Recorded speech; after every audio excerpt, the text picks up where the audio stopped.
Om Jananim Sharadam Devim Ramakrishnam Jagadgurum Padapadme Tayo Shlitva Pranamami Murmuhu.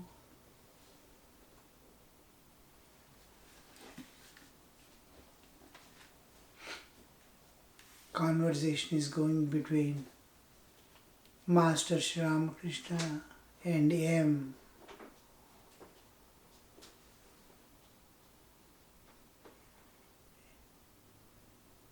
It was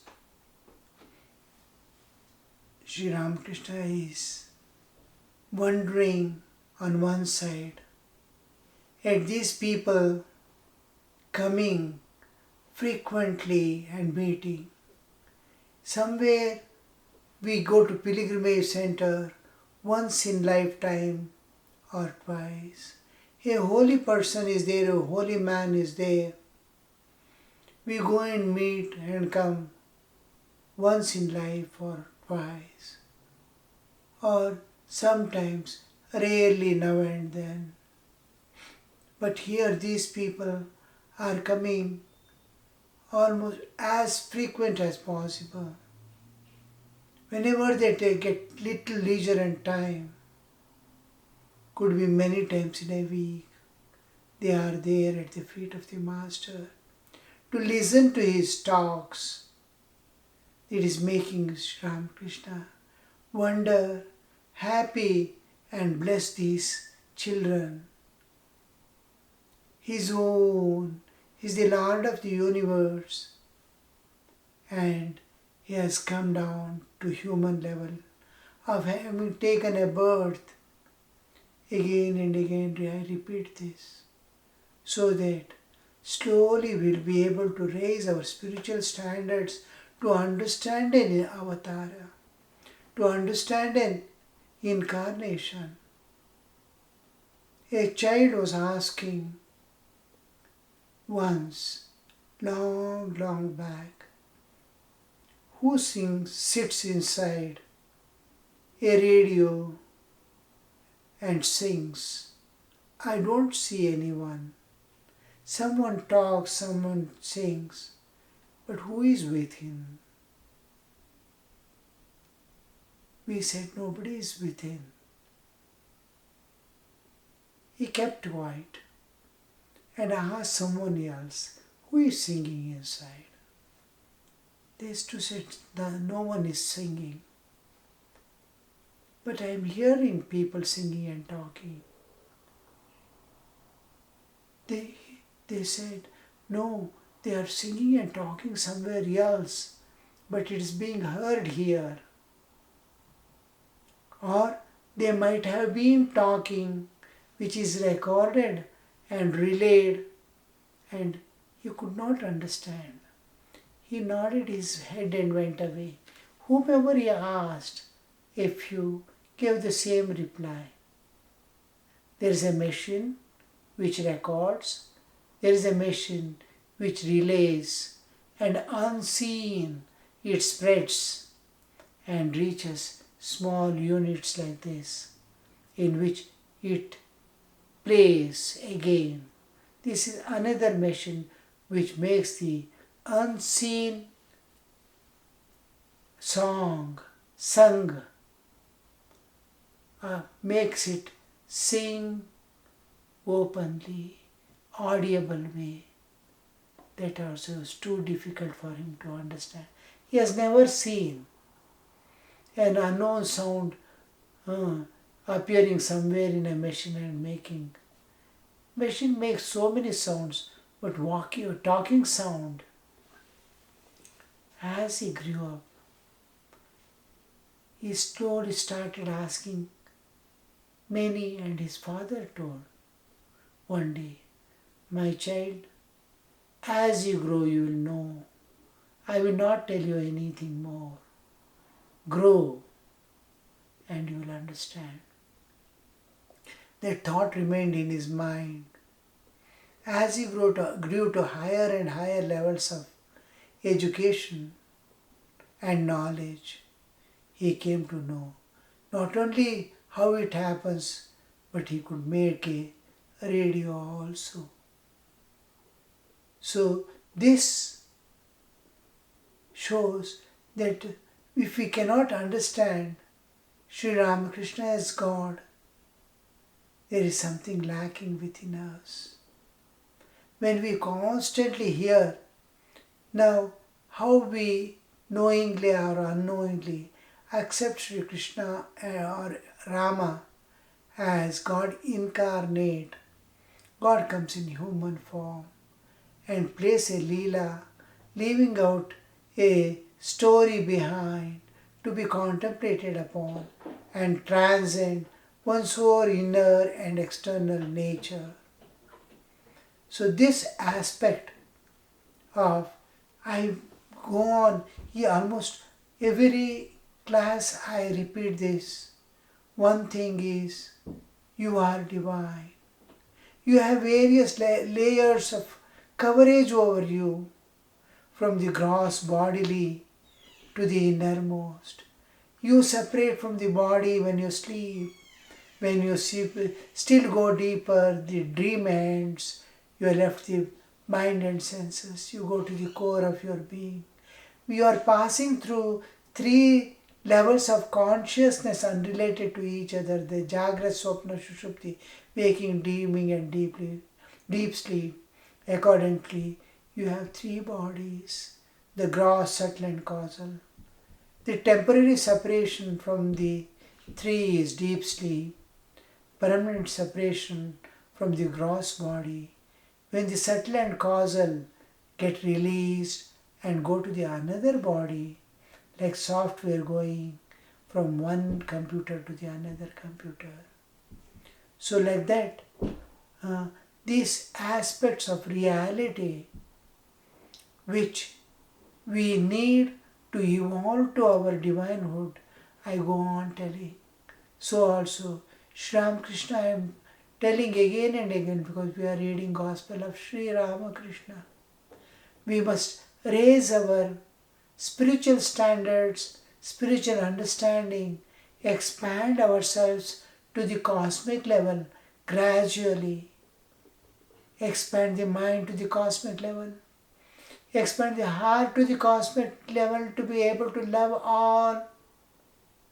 And expand our awareness to be one with God who pervades everything. Then we understand what is incarnation of God, what is transmigration of soul from one body to another body. And a day comes when you realize it. You see a person leaving body and entering the other body.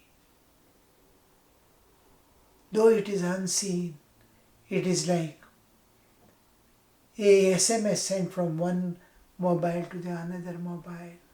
It manifests there. It disappears here, manifests in his mobile. How did it go? Unseen. Like that the soul too goes. But one day we realize, we see actually, we experience our own divinity, the supreme divinity that pervades the universe, and be able to love all beings. And then we understand the incarnation of God, Sri Ramakrishna. But till then, the faith and hope alone is our ashraya.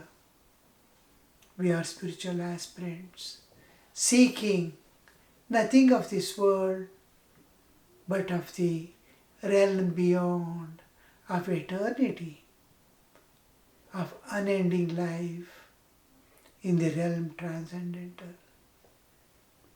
What all we can get from here is perishable, and life here is uncertain every moment. So, I tell again and again about incarnation.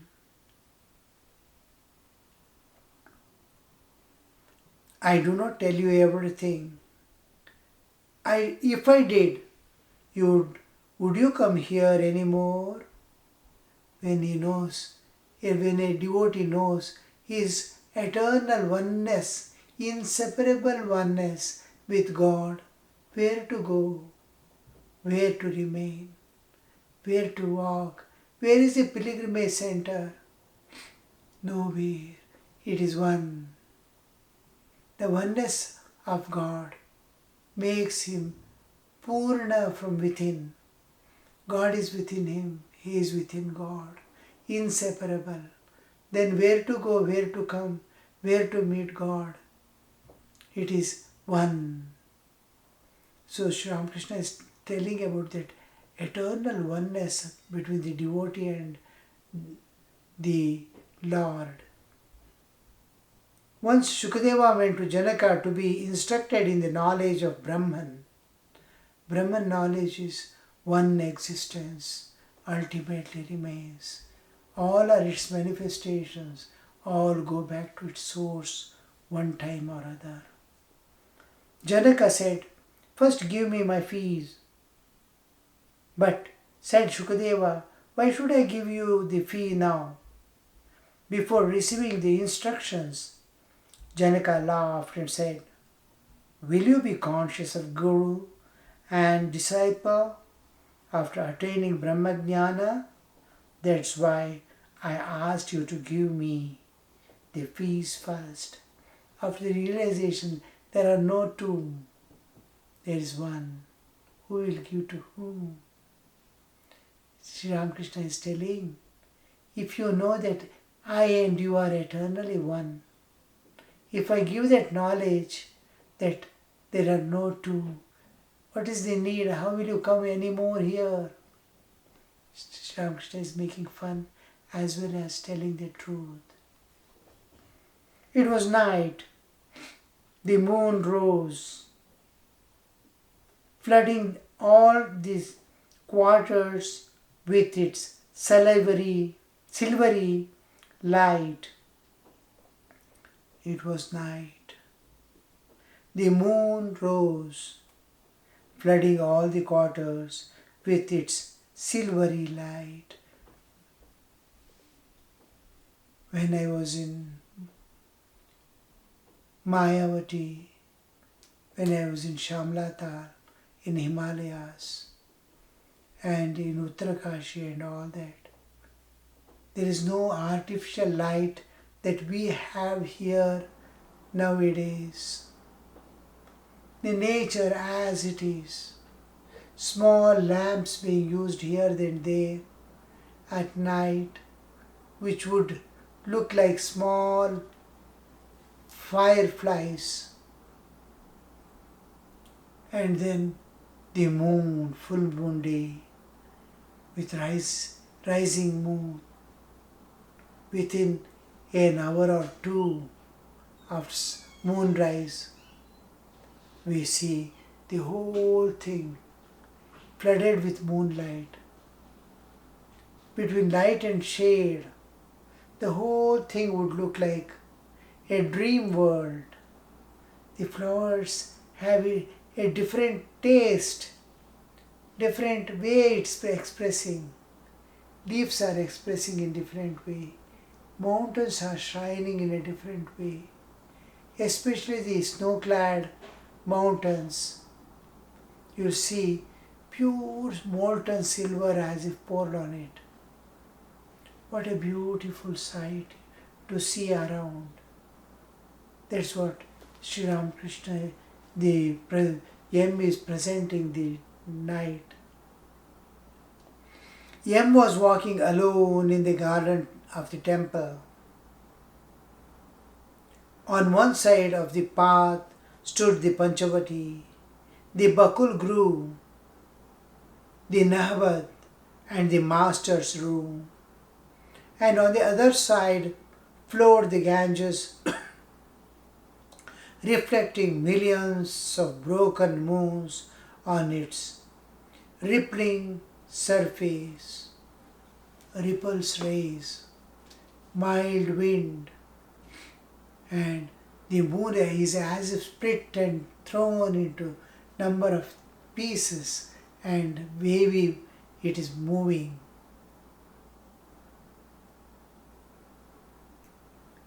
Yam said to himself, "Can one really see God?" The Master said it is possible. He says that if one makes a little effort, then someone comes forward and shows the way. Well, I am married, I have children. Can one realize God? In spite of all that, M reflected a while and continued his soliloquy. Surely one can. Otherwise, why should the Master say so? Why should not it be possible through the grace of God? Here is the world around me. The sun, the moon, stars, living beings, and the 24 cosmic principles. How did they come into existence? Who is their creator? What am I to him? Life indeed is vain without this knowledge. Sri Ramakrishna is certainly the best of men. In all my life, I have not seen another great soul like him. He must have been God.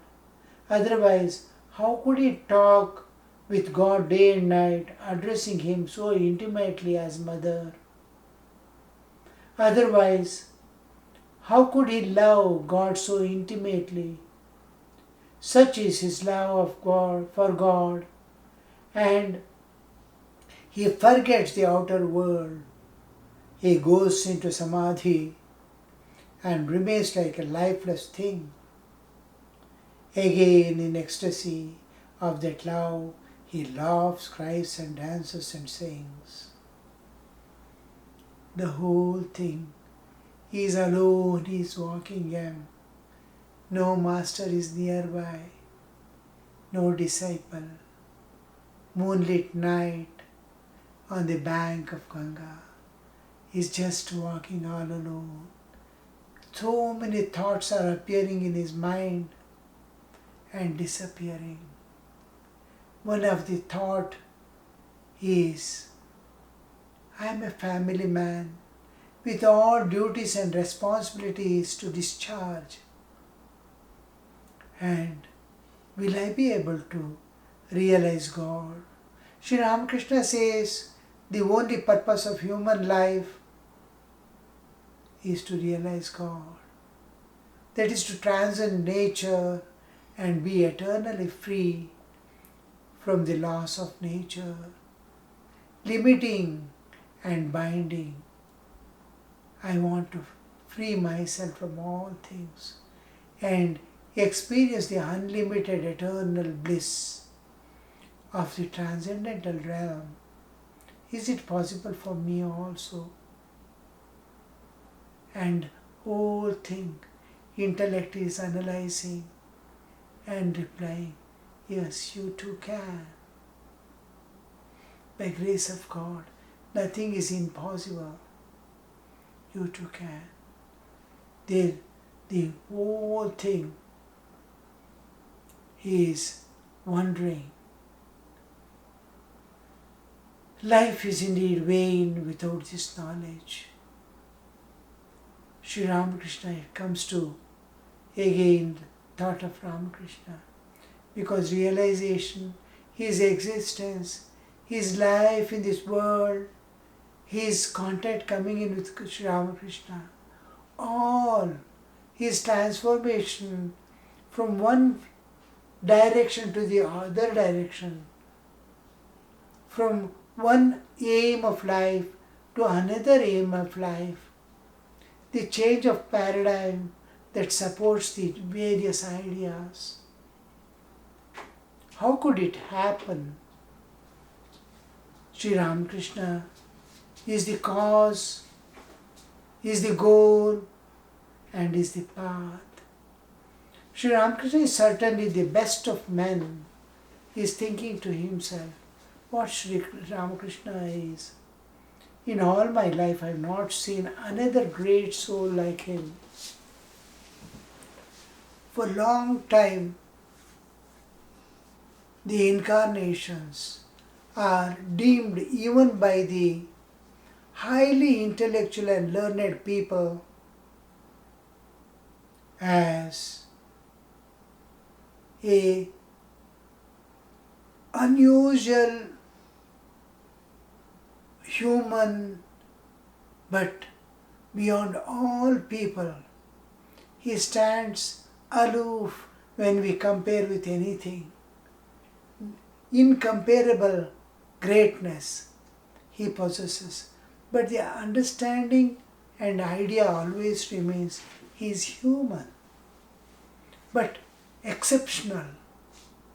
That kind of understanding we see even in incarnations, not only we ordinary people, but the people who are well read in scriptures, who are very intelligent, who have awakened intelligence, they also feel. Unless God reveals Himself, gives a higher, still higher intellect to understand Him, we find it rather difficult.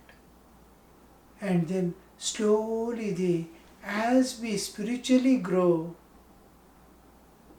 the understanding slowly changes. It is my humanhood that was making me see a human in Him. Whatever I am, whatever is my experience, that alone I can see in this world.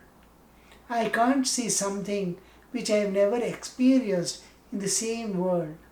When Rama came to this world, it seems only 12 sages knew that He is God incarnation. For all other, He is Dasharatha's son, matchless in this world. But the understanding of Him as God never appeared. But here we see slowly that understanding dawns. So M is also thinking, Sri Ramakrishna is certainly the best of men. In all my life I have not seen another great soul like him. He must have been God.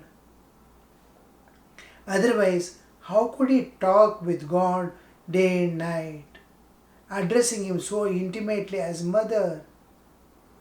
Otherwise, how could he love God so intimately? Because absolute oneness is possible when they belong to the same level of consciousness. I cannot see any other species or anything else equal to me or related to me unless I am one among them. So, when I see that oneness, gives an entirely different understanding. Otherwise, so Sri Ramakrishna is talking to God. He must be God Himself. A person who can talk to God must be God Himself. Who can love God must be God Himself. Or extremely close to God that you cannot differentiate between God and Him. For example, man loving man, ant loving ant. The same species love each other. The divine even worship Devo Bhutva Devam Yajit. If you want to worship God, become yourself God. Divine can be worshipped only being a divine. That intimate relationship that you possess is what counts. So, otherwise, how could he love God so intimately? Such is his love for God that he forgets the outer world. He forgets the outer world. He goes into samadhi and remains like a lifeless thing, again in the ecstasy of love. That love, he laughs, cries, dances and sings. Hashe kande nache gai. So this aspect of Sri Ramakrishna is making him slowly awaken to the realities. It is slowly opening the doors of perfection. The more we contemplate on God, they used to come, him and others. So many people used to come, meet him, talk to him. And when they stand aside while going and coming, in the absence of Master, they would go on discussing what Master told. Oh, Master told like this. What do you think its meaning? Why did he say so? They go on discussing. And when they are alone, they start thinking, who is this person? He is here with us, making fun and dancing and singing. Next moment, we are missing him. He is in Samadhi. I have never seen a person or a thing being in Samadhi. I have seen people meditating, sitting, but we have not seen a person who has entered into Samadhi. That is, he is oblivious of the external world. He doesn't know a world exists, nor he knows he has a body. As much as we are in deep sleep, and in deep sleep we are covered with ignorance, we do not know anything, including that I am experiencing absence of all things. That also he doesn't know. He doesn't know his existence or non-existence. So, the same similar state with knowing, with knowledge, with all doors open, like seeing something in daylight with open eyes. Chakshuratatam. Divi, daytime, like eyes open during, they see God. This vision of God, this seeing God is what counts.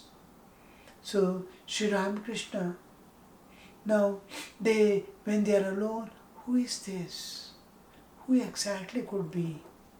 Some people say he is incarnation of God, because by the time we came, all these great people came and went, who bowed down to him, telling he is incarnation of God. Now also amidst us, many accept and many tell he is incarnation of God. Are these the signs of an incarnation of God? What we see in him? Ecstatic love of God, infinite knowledge, the capability of transforming a person from the lowest standards to the highest level of human consciousness. What more can I say? How more can I confirm myself? He is a God who has come down in the human form. This goes on and on. Slowly, this contemplation, this understanding, this knowledge evolves to the perfection, evolves towards the understanding, realization. It slowly makes the realization dawn in life. Om Shanti Shanti Shanti Harihi Om Tat Sat Shri Ramakrishna Arpanamastu.